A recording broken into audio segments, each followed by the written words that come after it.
Riley Leonard, who played at Duke and this past year was at Notre Dame, and they made it all the way to the national championship game. And Riley Leonard is kind enough to join us right now on the Zach Gelb Show on the Infinity Sports Network. Riley, we appreciate the time. Thanks so much for doing this. How you been? I've been great. It's been good to be back home. I'm actually sitting in my high school head coach's office right now.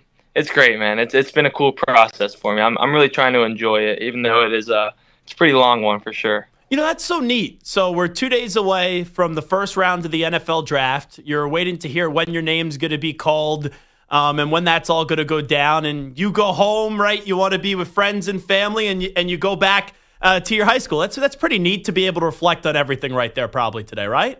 Yeah, I guess so. I mean, I didn't do it intentionally. This is just kind of what I like, being around and coming home. And yeah, sign me up. It's not something forced. This is where I kind of want to be for the moments like these. I'm actually going fishing out in Mobile Bay on Thursday, day of the draft. So I kind of just like being home around the people that brought me here. What's the home cooked meal? Like Riley Leonard comes back home, what's the first thing that you hope the family's cooking on up? Oh, that's such a good question. Oh, there's so many different answers. My dad's steaks are pretty good. I mean, you can't go wrong with a good medium rare steak. He'll smoke it for a little bit, and then he'll put it on the grill and sear it, and then serve it. So all you need is salt and pepper if you make a good steak. So that's all he puts on it, and they're delicious. Love it, love it. Riley Leonard here with us. So last year, right, you guys beat A&M right out of the gate. Then you have the unfortunate loss to Northern Illinois. People are thinking the Notre Dame season is over. You guys then don't lose a game until the national championship game since that loss to Northern Illinois. How do you kind of look back at that one season at Notre Dame and what you guys were able to accomplish? Man, it was a crazy one. It was funny. We had a documentary series people with us the whole way too, so it was a perfect story for them. They owe us a little more money than they paid us, but no, it was good. It's crazy to think like we got to the national championship after that game, because like human nature would tell you like, oh, that you can't lose that game and then make it to the playoffs even. So the whole season was just back against the wall, beat people by as many points as you can, just to prove to everybody that we do belong. And I just saw so much growth, and we weren't trying to beat anybody. In the postseason, we were just trying to reach our full potential, and we thought our full potential was a national championship game, and we got there. And I think we certainly thought that we could have won it, but just didn't obviously happen. But I'm very proud of the guys and the way we fought all year. It's kind of crazy because you look back at that national championship game. You guys start off the game on that 18-play drive. You eat up most of the clock in the first quarter, and you walk right down the field and you get that touchdown. Then the game gets away from you, but you guys show that heart of a champion. You came right back. Did you at all think about, like, man, if you guys just got off the field on 3rd and 11 with the whole play with Will Howard and Jeremiah Smith, the unbelievable play of just what could have potentially happened towards the end of that game? Like, how much do you still think about that one play? Yeah, I could probably think about that in a million different ways, right? If I don't play Notre Dame and get hurt, my junior year, like, I don't live in what ifs. Like, I live in God's plan for my life and our team. But certainly, like, you think about certain plays, but I don't ever think about defensive plays, because, daggum, if you watch the season, they carried us for a lot of the games, right? You played Penn State, and I throw a couple picks, and Christian Gray, the same guy, who got beat on one play, gets a pick against Penn State, saves the game there. Gets a pick six against USC, saves the game there. Dude was making plays all over the field. Texas A&M made a couple big-time plays to win us the game there. So there's no way I was thinking about that 3rd and 11. I'm thinking about, those couple drives in the second quarter where we went 3 and out.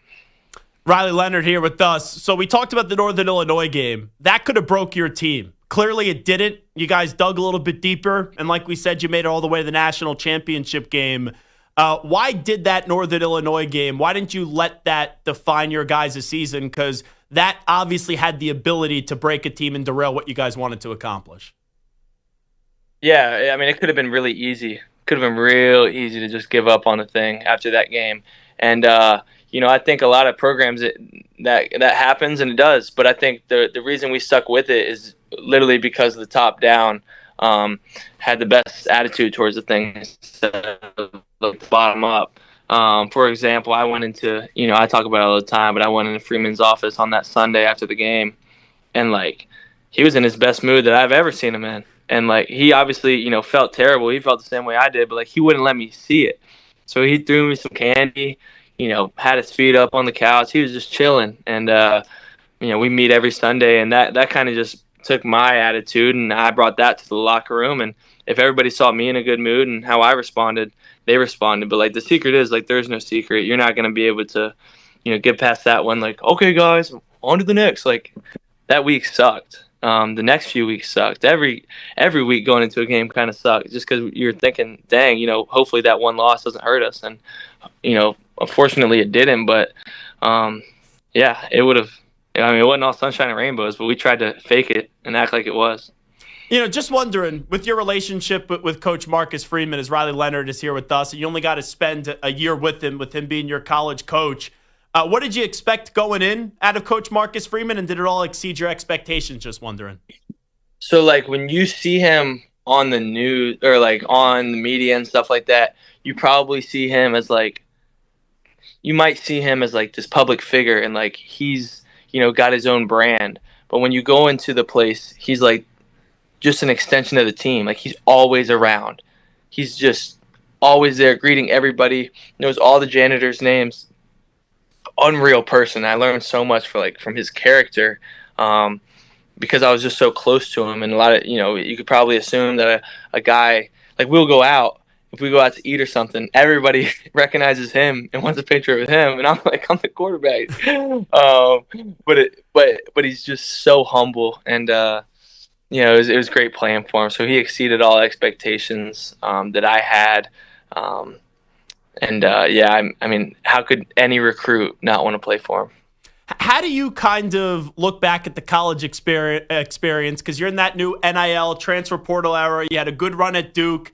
Then you finished it off at Notre Dame. Like, what do you take away from both of those experiences that could maybe help you at the next level whenever you find out where you're going to start your NFL career coming up in a few days? Yeah, it's a good question. I think you kind of see throughout my career adversity and then, bouncing back from adversity. So I think at this point I have a huge chip on my shoulder and know that, if things don't go the way that I want them to in the draft, that I'll be able to respond. For example, my freshman year, we went 3-9. We were terrible, losing by 50 a game. And then my sophomore year, we go 9-4.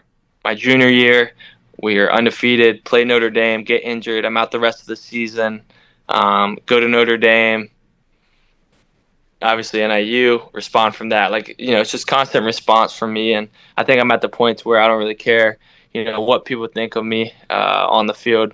Obviously, I try to carry myself in the right ways off the field. But as far as my playing goes, I can never let anybody dictate the way that, I play the game. Obviously, I'm going to slide a little more in the NFL. If my coach asks me to slide, I'll slide. But as far as everything else and every other part of my game, it's just like, I play to win. So I'm not a stat pack or anything like that. Just go out there and play football. Why do you believe that it could all come together for you in the NFL? Like, what people say, oh, we know he can run the football. The arm is a little bit inconsistent. Like, that's just what I read and what people say about Riley Leonard. Why do you fully believe that you could end up reaching your full potential in the NFL? Yeah, I think no matter where I am, I find a way to, excel my game and play to whatever level of competition it is. I go to the Senior Bowl and get voted captain there and end up playing really well there. I think at the Combine, I did well. Like, no matter the situation is, I'm competitive enough to rise my game to be one of the best players on the field. You saw it in the college football playoffs. I feel like walking off the field against Ohio State, I had so much more left in the tank, but there was no doubt in my mind that I could hang with anybody on the field there.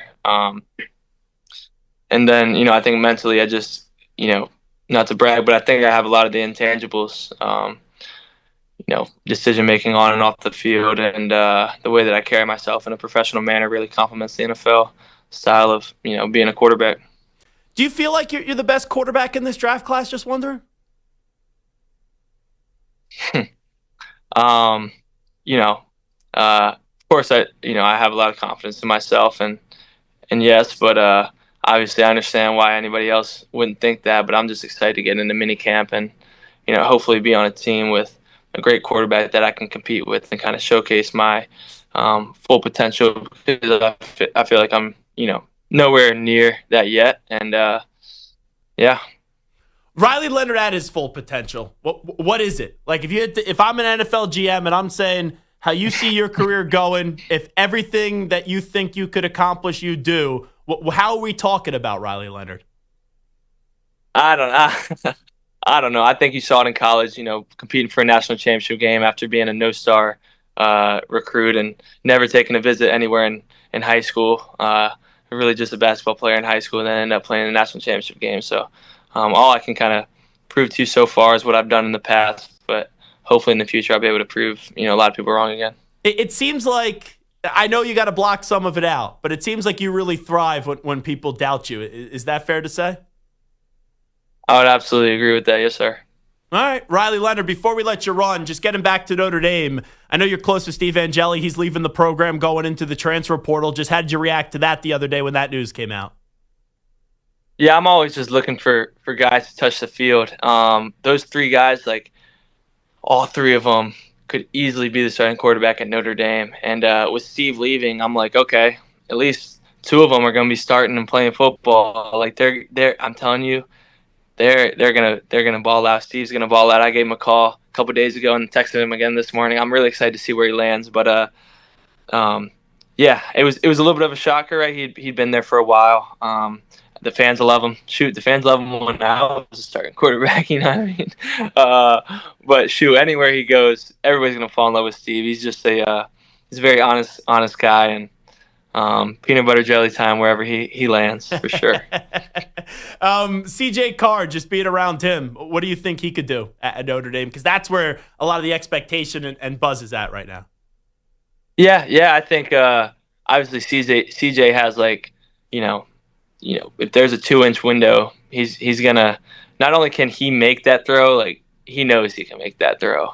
He's got all the confidence in the world, but I think Kenny Minchie's a guy who also doesn't get a lot of credit and had a very consistent spring. I think mentally on the board, those two guys are very sharp, and they'll be in there. Both of them, they do like meditation walkthroughs where the day before a practice, they're in there for like 3 hours, no ball, going over every play, every possible coverage, just mentally seeing it. And like Kenny said, he'll sit there on a play with his eyes closed for a couple minutes. And like CJ's the same way. He's always reading these meditation, but I don't know, they're just ball players. They love ball. That's what you want in a quarterback, somebody who can't get away from it. Hey, real quickly, just because you were talking about your journey earlier, right? Basketball player, didn't get looks, and we end up knowing what you do at Duke and then what you're able to do at Notre Dame. Just knowing that this is the week that you find out where you start your NFL journey. Like, is that kind of surreal to you? Like, how do you kind of process all that you've been able to accomplish up until this point? I try not to even look back at much, honestly. I'm just kind of like go with the flow type guy. It is what it is. If I'm, first, second, third, fourth, fifth, sixth round, seventh round undrafted, it's like I'm going to make the best of my situation. There's a lot more things that, you could worry about in life than getting drafted to the NFL. So, like, I'm in a pretty blessed situation right here. There's nothing to really worry about. God's got it all in His hands, and yeah, I'm not putting too much pressure on myself. Has there been a team or two that maybe you've had more conversations with than the others? Is there any intel we could get out of you there? There's been a couple in the Midwest and out west. We'll see. Kansas City, one of them? I don't know, man. I don't know if I'm supposed to tell you or not, so I'm just going to keep my mouth shut on this one. All righty. Entertain me with this, and then I'll let you run, because this is our bit that we do here on the show, and it's a big character bit. We started you off with food. We'll end you with food. When you're eating chicken wings, do you go with ranch or do you go with blue cheese? Y'all are going to hate me on this one, but I don't like either. I will tell you this. Ranch sunflower chips, I'm all over. Like, best of the best. But I feel like if you get wings, I want wings. I don't want wings that get taken over by the taste of ranch or blue cheese. So like, I want wings. Anyways, yeah, I feel pretty passionate about that too. But always bone in and always flats. So if you go to a restaurant, you always ask for flats, and half the time they'll give it to you. And always bone in. A bone in chicken wing is like just a glorified chicken nugget. Like, I don't want that. So you need bone in. I agree with you. That's the one thing I agree with you. I'm a drumstick guy, and then I'm a blue cheese guy. Wow, the meat is so much different inside. Wow. Well, it's it's a little bit of a character flaw. There you go. It's all right. You'll change. You'll change. I think you got to change, honestly. Anyway, Riley Leonard, heck of a story, heck of a journey. Really appreciate you carving out some time with us today on the week that we can find out where you end up getting your name called. So thanks for doing it. Thank you. I appreciate it.